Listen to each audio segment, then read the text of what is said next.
직장인이라면 퇴사 후 사업에 대한 생각 한 번쯤은 해보셨을 거예요. 일과 시간 중 자유로운 카페 업무, 월요병에서 해방, 평일 여행 등 직장생활 중에는 상상하기 힘든 일들을 할 수 있을 것 같은 느낌이 들거든요. 사업을 하면 직장 상사 눈치 안 봐도 되고 출퇴근 시간에 힘든 지옥철도 안 타고 그냥 자유 그 자체 느낌? 그렇게 행복 회로를 돌리며 많은 사람들이 사업에 뛰어들어요. 결과는 처참하죠. 저도 직장을 퇴사하고 작게나마 공간대여 사업에 발을 담그게 되었는데요. 약 4개월이 지나면서 반자동화 세팅까지 완료했습니다. 그렇게 현재는 스터디룸으로 월 순수익 100만원 정도의 작은 자동 수익을 만들게 되었어요. 23년 하반기 저에게 큰 도전이라면 도전이었던 공간대여 사업을 하면서 제가 뼈저리게 느꼈던 점을 여러분들께 공유해 볼게요. 첫 번째는 실행이 곧 공부다입니다. 2023년 제 목표 중 한 가지는 공간대여 사업에 도전하는 것이었어요. 그래서 공간대여 사업 관련 유튜브 영상, 전자책, 만남 등을 가지면서 지식을 쌓아갔는데요. 그렇게 생각만 주구장창 하다 보니까 반년이라는 시간만 흘렀더라고요. 두려움이라는 마음속 저항을 이기지 못하고 아직 난 준비가 덜 됐어 라는 자기 합리화만 하고 있었던 거죠. 이렇게 이론 공부로 시뮬레이션만 그려봐서는 절대 시도도 못하겠다라는 생각이 들었어요. 그러다가 결국 제가 결심을 하게 됩니다. 제가 생각한 지역의 물건들을 몇 번이고 보러 다녔습니다. 한 달 가까이 발품을 계속 팔다 보니까 약 20개 가까이 되는 부동산 중 한 매물이 눈에 확 들어오더라고요. 그리고 3일 만에 부동산 계약까지 진행되었습니다. 심장이 두근두근 뛰었고 내가 잘한 게 맞는 건가 라는 마음이 계속 들더라고요.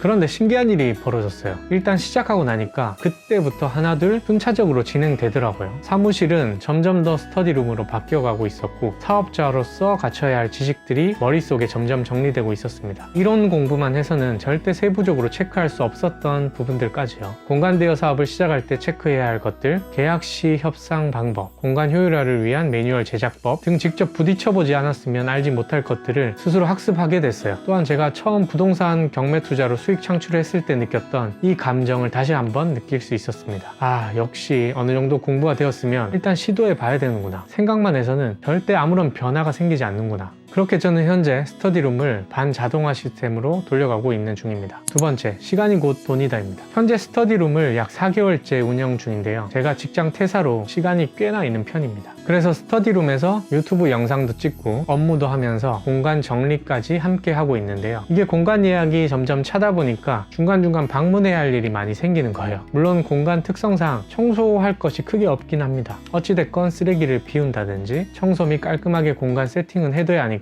매번 정리 겸 방문을 해야 되는 상황이 생긴 거죠. 그때마다 제가 직접 가서 정리하고 청소하는 행위가 상당히 효율적이지 못하다고 느꼈어요. 왕복 교통비, 시간, 노동력 등을 생각해 보니까 손실이 너무 큰 거예요. 이 시간에 내가 조금 더 나를 개발하는 것에 시간 투자하는 게 낫지 않나? 라는 생각이 들더라고요. 레버리지라는 책에서도 이런 말이 나옵니다. 당신의 목표는 시간을 보존함으로써 시간을 획득하는 것이다. 쉽게 풀어서 보면 저의 시간을 앗아가는 단순 업무를 위임하고 그렇게 얻은 시간을 나를 좀 더 성장시키는 데 사용하라는 의미예요. 그래서 결국 당근마켓 알바구인을 통해서 청소 사장님을 구했습니다. 뭐 대단한 건 아니지만 작게나마 사람 고용을 통해서 인력 레버리지를 경험할 수 있었네요. 이 또한 제가 이 무인 사업에 뛰어들지 않았다면 경험해보지 못했을 부분입니다. 현재는 이 남은 시간을 제가 가장 고효율을 낼 수 있는 부동산 경매 투자에 집중하고 있습니다. 세 번째, 돈 벌기 쉬운 건 없다입니다. 무인 사업, 공간 대여 사업하면 다들 자동으로 다 돌아가는 쉬운 일이구나 라고 생각할 수도 있는데요. 그 자동화 속에 사람의 노동이 어느 정도는 포함되는 것 같아요. 현재는 청소와 정리를 레버리지 함으로써 육체적인 노동은 완전히 자동화한 상태인데요. 스터디룸 사장으로서 그 외적으로도 해야 할 것들이 있습니다. 고객 관리, 예약 관리, 비품 관리, 세금 관리, 온라인 마케팅 관리 등 신경 써야 할 것들이 뭐 이리 많은 거죠. 처음에는 예약 관리하랴, 지출 관리하랴, 플레이스 등록해서 매장 광고하랴 정신이 하나도 없더라고요. 물론 지금은 모든 것들이 상당히 체계화된 상태입니다. 그로 인해서 투여되는 시간은 적은 편에 속하지만 신경 써야 할 것들이 꽤나 있어요. 이렇게 세팅을 하고 돌이켜보니까